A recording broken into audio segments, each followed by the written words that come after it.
Gutom na mong baby Akira. Yan. Grab niya agad yung didi niya. Singgutom na siya. Ito mo na sa kwarto niya, Lulami. Lulami, tingin mo na sa kanya. Makain pa yung nanay niya. Gutom na yan eh. Gutom na naman baby Kiray. Gutom na yan. Gutom na yan ang Kiray na yan. Hawak, ayusin mo. Ayusin mo hawak. Ayusin mo hawak ka. Makan mo puti. Hindi ka matapon.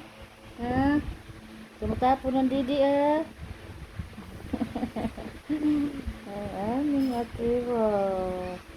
Marunong na siya. Grab agad yung didi niya eh. Nagutom na talaga siya Tapos maglaro. Nagutom ang bata. Laro muna siya. Tapos nanghingi ng dudo. Kaya gutom na. Ano yung ano niya, didiam yan eh. Nagpagila ako ng bigas. Kasi naluan na ng gatas. Medyo malusog yung baby. Dapat nga mayroon niya yung dried fish na anchovy at saka munggo. Tsaka dried na leaves ng moringa. Next time, mag-ano si Lola ng dried leaves ng moringa. Ihalo natin sa giniling na bigas. At tsaka munggo. At tsaka dilis na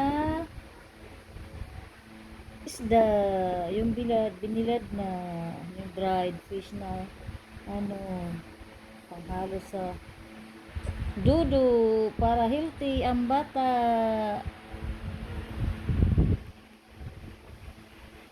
Thank you for watching sa vlog ni Kira. Maraming salamat sa nanonood. Sana support nyo po ang vlog namin. Subscribe our small channel. Akira, pambili ng gachang.